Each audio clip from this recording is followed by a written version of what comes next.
Water pollution act 1974 सरकार ये कानून इसलिए बनाई थी ताकि भारत में पानी को साफ़ और सुरक्षित रखने के लिए बनाया गया था। ये कानून तय करती है कि हमारी जो झील है, नदी है, तालाब है, उनको साफ़ रखा जाए। जो कंपनी है, जो कि फैक्ट्रीज़ है, उनको पॉल्यूट ना कर दें, क्योंकि आज के समय फैक्ट्री अपना डिस्चार्ज जो होती है नदियों में छोड़ देती है, बल्कि उसको ट्रीट करने के बजाय। तो वाटर कंट्रोल एक्ट 1974 इसलिए बनाया गया था टू स्टॉप वाटर पॉल्यूशन। अब इस नेचर क्या ऐसा है इस कानून का, यानी इस कानून के अंदर क्या दिया हुआ है, रूल्स और रेगुलेशन दिए हुए हैं, सेट ऑफ रूल्स हैं, गाइडलाइंस हैं, ताकि वाटर को पॉल्यूट होने से बचाया जा सके। प्रिवेंशन एंड पनिशमेंट, सज़ा दे सकता है। जो लोग पानी को गंदा करते हैं उन पर जुर्माना लग सकता है, या कोई जानबूझकर गंदा करता है तो उन्हें जेल हो सकती है, जुर्माना लग सकता है, उनकी फैक्ट्री बंद करवाई जा सकती है। अब सरकार क्या करती है इस कानून के अंदर, सरकार क्या करती है, पानी की जांच करती है, जो गंदा पानी छोड़ते हैं उन्हें रोकती है, सफाई के लिए नियम बनाती है। अब तीसरा क्या है, यह कानून इन्वायरमेंटल लॉ के अंदर आता है। ये प्रोटेक्ट करता है हमारे इन्वायरमेंट को। सेंटर और स्टेट दोनों मिलकर काम करते हैं, यानी सेंटर और स्टेट दोनों कानून बना सकते हैं इसके अंदर। एक तरह की पब्लिक वेलफेयर स्कीम है। ये प्रोटेक्ट करता है पब्लिक हेल्थ के लिए और इन्वायरमेंट के लिए भी।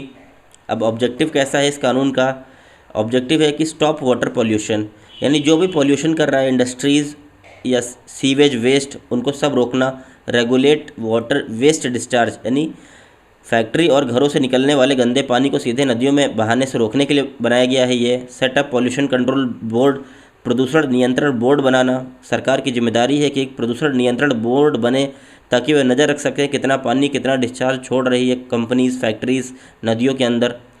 पनिश द पॉल्यूटर्स, दोषियों को सज़ा देना। जो पानी को गंदा करेगा उसे ही जुर्माना या सज़ा होगी। जितना भी सज़ा होगी, जितना भी पॉल्यूट हुआ होगा हमारे नदी, उसके हिसाब से उन पर पेनल्टी लग सकती है। प्रमोट क्लीन वाटर, स्वच्छ पानी को बढ़ावा देना। पानी को साफ़ रखने के लिए सरकार अच्छे कदम उठाने के लिए कहती है।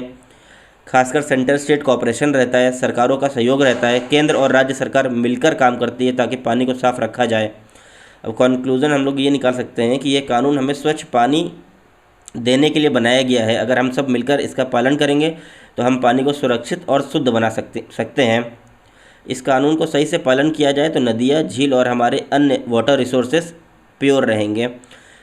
यानी वाटर एक्ट 1974 एक महत्वपूर्ण कानून है जो पानी को गंदा होने से बचाने के लिए और लोगों के स्वास्थ्य के लिए सुरक्षित है। यह कानून सरकार को पावर देती है कि वह नियम बना सके, और जो भी गंदा करता है, वाटर पॉल्यूट करता है, उसके खिलाफ सख्त कार्रवाई की जा सके।